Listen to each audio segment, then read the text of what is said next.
Hey everyone, so today I will be starting a new kind of adventure on this channel, and that is going to be talking about Disney, more specifically Disney vacations in the Disney park.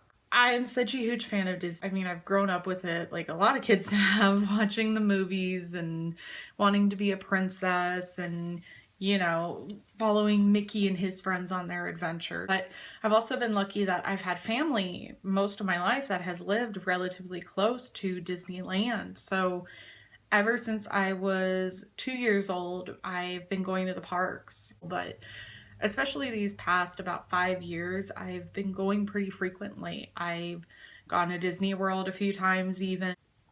With Disneyland, it's basically a second home. It feels like.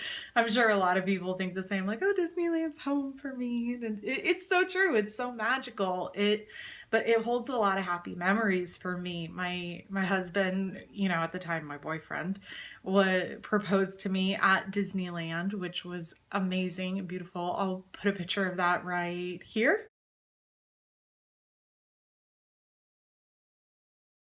Then we spent our honeymoon at both Disneyland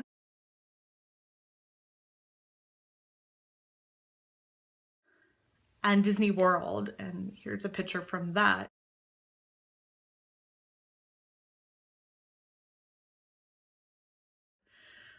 It's just been so fun, and I just feel so lucky I get to go so often. Last year I was an annual pass holder, and it was amazing to go to the park so often and get all these discounts, and it just made going that much easier because I could just pick up and go whenever I wanted. It was great. What I kind of want to focus this series on is how to plan a vacation, how to utilize your days, and how to get the most magic out of your trip.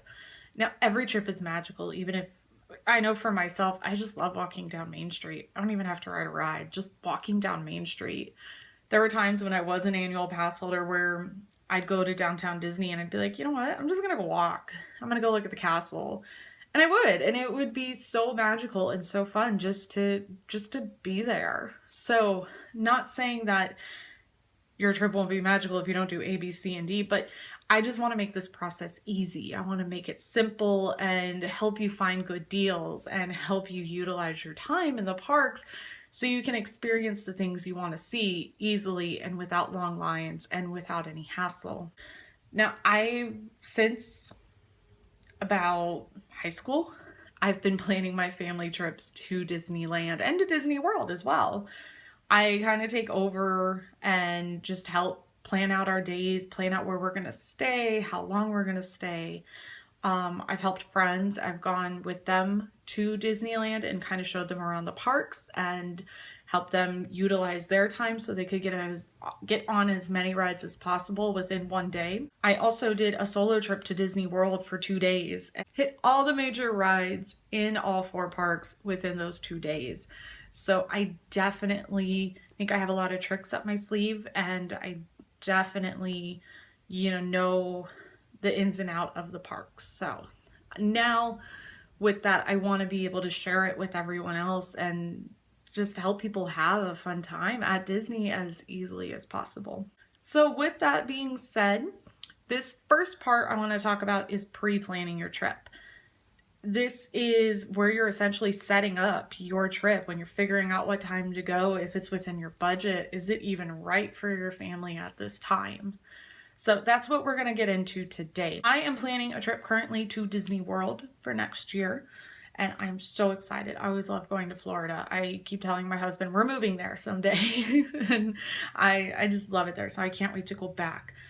So the first thing that I did when we started talking about if we wanted to do a trip, the first thing I did was go to disneyworld.disney.go.com.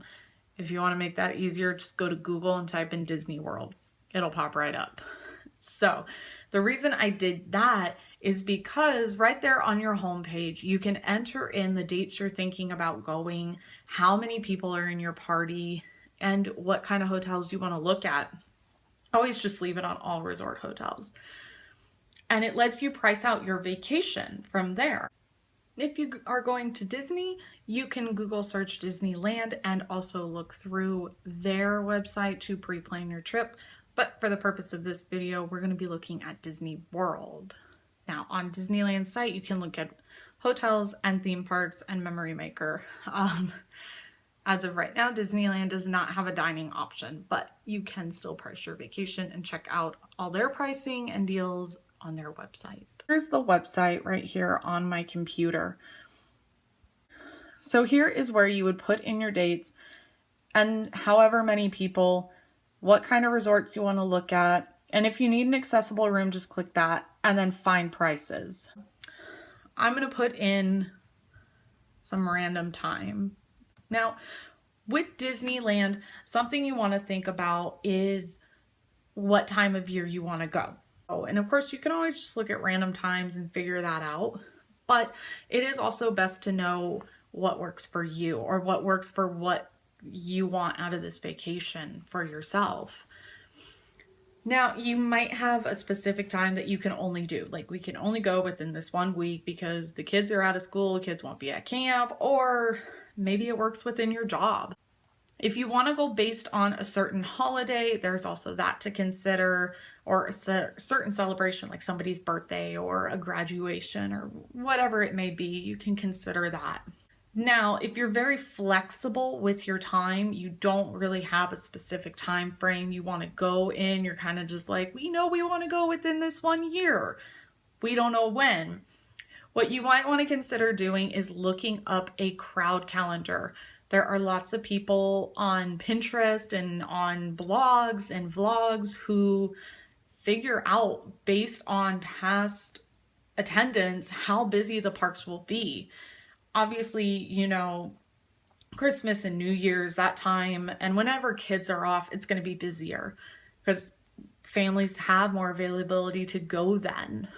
There's a lot of time in January after the New Year's into February and March even where there aren't so many crowds. And same with September after Labor Day into October and November before Thanksgiving where there's not as many crowds. And those are good times to go because the weather's cooler, first off, for both Disneyland and Disney World.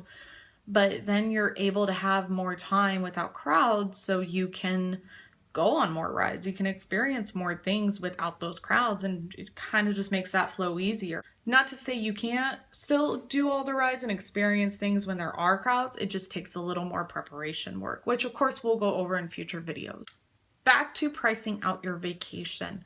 I will put in my dates that I'm planning on going 10 days, which I know is a lot longer than a lot of people can do. So don't let the time frame intimidate you. I mean, you can put in 1 day. It just depends on what you and your family want to do or how long you're thinking about staying. So now we put in our dates, as you can see right here. And now it will start to show me all the hotels that are available and their starting rate per night. Now, this does not mean this will be the rate every single night. This doesn't mean this is for every room. This is just their cheapest room that they have available. So as you can see, the prices vary. And of course, we'll go over hotels and exactly what they are, what they include in a future video. As you can see, the prices do definitely vary. There are more deluxe hotels like the Contemporary and the Grand Floridian. But then there are also cheaper hotels. Art of Animation is considered a value resort, but just so you know, those do only have suites, so it does tend to be a little more on the expensive side. But these are the cheapest ones when you're going to Disney. They are the all-star resorts, and they tend to start at about $100 per night, depending on when you're going. So for this video, I have just picked kind of a random hotel. I'm still looking into what hotel I want to do. But for right now, we are going to go with the Coronado Springs Resort. This is a moderate resort, which of course I'll explain in the video about hotels. Now, when you come down here, you'll see all the different room types available for your trip. Now, you can see they do change prices depending on what you want to get. And also what kind of view you want. every different thing about the room is going to be a different price. In Disneyland, some of their rooms, and even here at Disney World, some of the hotels will offer theme park views. And of course, that comes at a more expensive rate, but sometimes it is really nice because sometimes you can watch the fireworks from your room, not have to go anywhere. So that is a nice advantage. Now, preferred rooms usually mean you're closer to the main building. So now here, when you're booking your package, it'll show you, okay, here's the resort you selected and your dates. And it keeps a tally of your offered subtotal right there. And as you can see, it'll automatically pick however many days you're at the resort for your theme day park tickets. And it keeps it at 1 day as well. So we're going to change that. I only really want 7 days. And I want the park hopper. Now, this park hopper that I'm getting, the less expensive one, you just get the 4 theme parks. With the Park Hopper Plus, you also get the water parks and other fun, which I believe includes their mini golf. Let's go ahead and click continue so we can price out the vacation. Now here you can add a dining plan if you are thinking about it. I personally like dining plans just because they do give you that option of kind of prepaying for meals. Now, while you're considering your budget and if this is doable for you and if it's something you and your family can manage and you're looking at that dining plan, it does add about $1,000 just for me and my husband for 10 days. It's not bad, honestly, when you consider how much it is to buy each meal in Disney World. And we're traveling from the west side of the country, so I'm not going to lug a ton of food on the airline with me so that we don't have to do it. But you do have options if you are traveling from far away like I am. There are some companies that are grocery stores and they will deliver groceries to your resort room. So that way you can make your lunches, you can make your breakfasts, you can even make your dinners. Disney will let you bring food. You can get like a little locker, or if you know you're going to go back for a nap to your room, leave them in the locker, leave them in your room. You don't have to lug them all through the park. You definitely have that option. I know Amazon, like Amazon Pantry and things like that, they'll deliver to your resort as well. So you definitely have some options for saving money on food. But for me personally, I like getting the dining plan because part of the Disney experience for myself, anyways, this could be different for everyone, and that's okay. Part of the experience for me is their food. Like, they have such good food, and I love the different themings of the restaurants, and even especially in Epcot, they have food from all around the world. So that's something really fun for me. Okay, but for the purpose of this video, we're gonna go ahead and get a dining plan. Now, I'm gonna pick this one because it includes a quick service and a table service and 2 snacks per person per day. So here is my full vacation offer as it stands right now. You can add flights, and for transportation, if you're staying at a Disneyland resort, you can add their Magical Express, which will take you to and from the airport for free. Also, Memory Maker is something I recommend, especially if you're going for a celebration like a honeymoon or something. You get the professional photos and the ride photos, and it's awesome. You can also add flights here. I like to look at Southwest and weigh my options, so I'm not going to do that right now. But you can fully price everything out, and then of course down here it will give you the subtotal. Disney also gives you the option to compare vacation options right here. I think you can compare up to 3 different offers. So if you're not sure of what hotel or what dates you want to stay at, that's a good way to compare that. So now you kind of have an idea of how to figure out if Disney is right for you. Of course, I always recommend Disney trips. I think they're so fun. They're so amazing. But only you know for sure if this is right for you. So that's it for pre-planning. It's kind of more just figuring out if this is the right vacation for you, if Disneyland or Disney World is better, how long you want to be there for, and pricing out to make sure it fits within your budget. After this, it kind of boils down to booking everything, packing, and strategizing for days. And we, of course, will cover every single step of the way in the next video, so be sure to watch out for that.